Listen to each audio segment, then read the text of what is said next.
Vidéo, je vais vous montrer comment faire le bon choix entre une déclaration préalable de travaux et un permis de construire.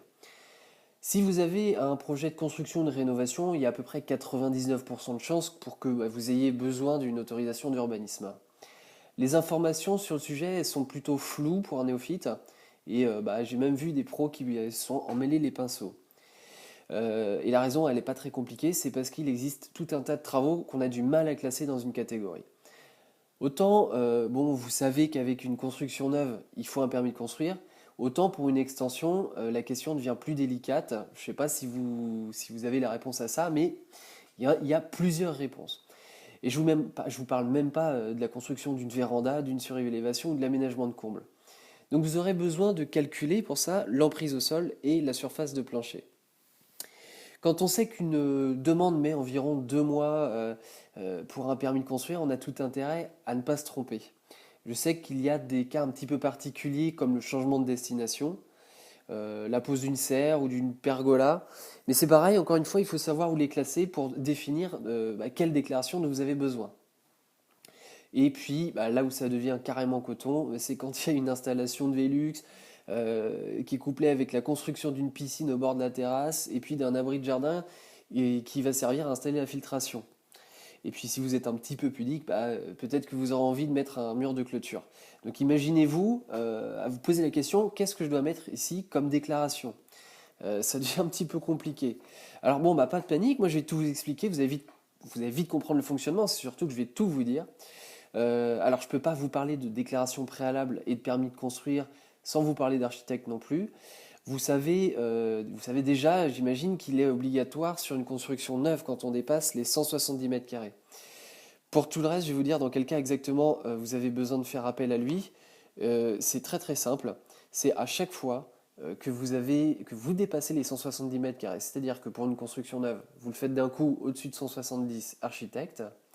Si vous faites une extension et que vous ajoutez la surface existante avec la surface construite et que ça va au-delà de 170 mètres carrés, vous avez aussi besoin d'un architecte.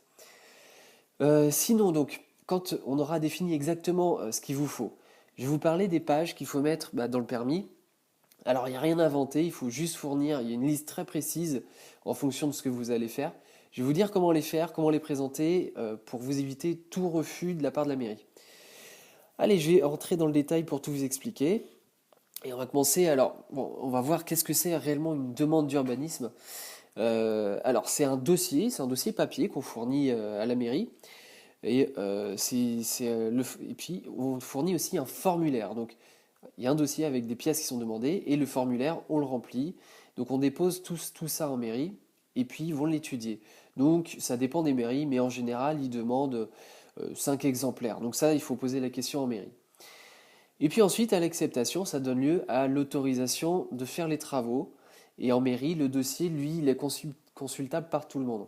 Alors, moi, je m'en suis aperçu, je le savais déjà avant, mais j'ai eu la vérification sous les yeux quand j'ai discuté avec un de mes voisins qui m'a sorti mon permis de construire. Il avait été le photocopier en mairie, bon, j'avais été un peu surpris, mais il faut savoir que vous pouvez le faire, il n'y a aucun souci, comme ça vous pouvez vérifier ce que tout le monde fait.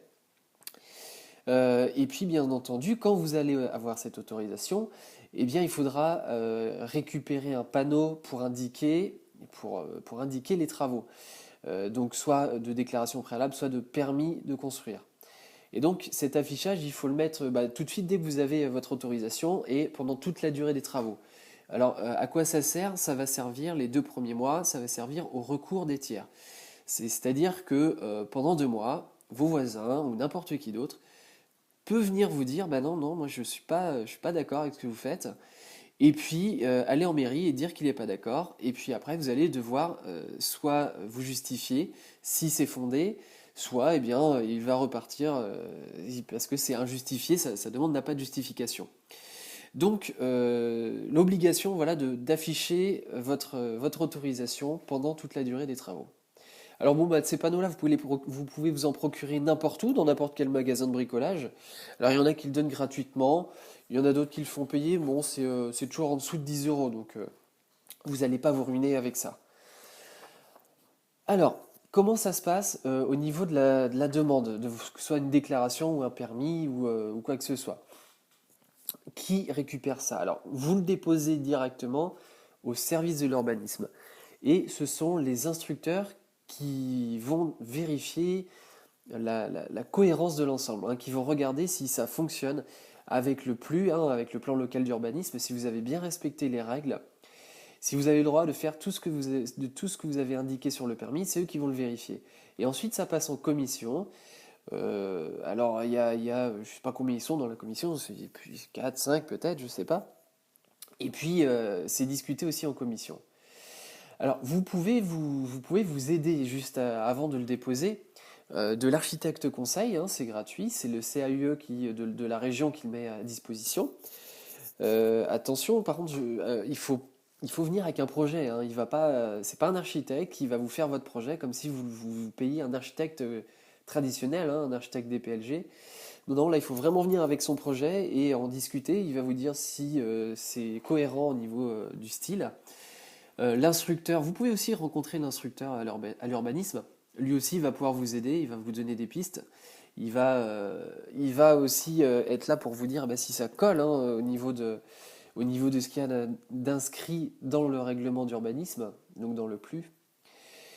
Donc ce sont ces deux personnes-là qui vont vous aider. Et sinon, pour ceux qui sont dans des maisons où il y a, ou même donc, si vous faites une rénovation, si vous êtes sous patrimoine architectural particulier, peu importe, hein, il y a plusieurs catégories, ou alors dans une zone particulière, dans une zone protégée, eh bien, vous allez avoir affaire à l'architecte des bâtiments de France. Donc, c'est pareil, faites un tour chez l'architecte des bâtiments de France, rencontrez-le et puis présentez le projet. C'est obligatoire pour ainsi dire, sinon vous avez plus d'une chance sur deux que ce soit refusé s'il le voit sans avoir été prévenu à l'avance. Alors, dans les types de demandes, je vous ai parlé de la déclaration préalable et du permis de construire. Il y en a un troisième, c'est le permis de démolir. Il faut savoir que le permis de démolir peut être déposé tout seul, ou alors il peut être couplé à une déclaration préalable ou un permis de construire. Et en fait, c'est juste un formulaire qu'on rajoute avec deux pièces. La suite de la vidéo est disponible aux membres du groupe privé. Alors qu'est-ce que c'est? Eh bien, le groupe privé, c'est un podcast par semaine et une vidéo par semaine. Donc quand vous aurez rejoint le groupe, eh bien, vous aurez accès à ce podcast et à cette vidéo. Dans le podcast, je réponds à vos questions, donc vous pouvez me les poser toutes les semaines directement depuis l'espace. Donc l'idée, c'est vraiment de vous aider tout au long de votre projet. Je vais vous accompagner dans toutes vos démarches, je vais tout vous donner clé en main et pour vous faire vraiment gagner énormément de temps. Donc, vous allez recevoir toutes les semaines une vidéo pour vous aider à concevoir votre maison. Parce que bon, c'est vrai qu'entre les démarches administratives, les plans, le permis de construire, ça c'est quand même un sacré gros morceau. Les devis aussi, c'est pas facile pour faire votre chiffrage.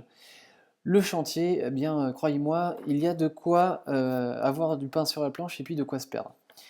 Donc je vais vous éviter tout ça en vous donnant directement les étapes à suivre pour éviter bien toutes les erreurs, gagner un maximum de temps et puis économiser bien sûr un maximum aussi.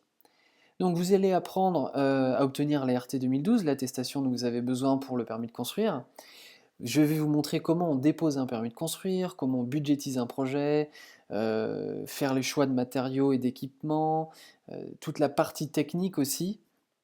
Donc vous allez apprendre énormément de choses en adhérant à ce petit groupe. Pour bénéficier de tout ça, eh bien c'est très simple. Si vous êtes sur le blog, eh bien il suffit de cliquer juste en dessous. En 3 étapes, en 3 clics, c'est fait. Si vous êtes sur un service de partage de vidéos comme YouTube, eh bien vous avez l'adresse qui s'affiche juste en dessous dans la description. Je vous la rappelle, donc c'est www.stricto.fr/privé, P-R-I-V-E, on ne met pas d'accent. Voilà, je vous dis à tout de suite dans le groupe privé.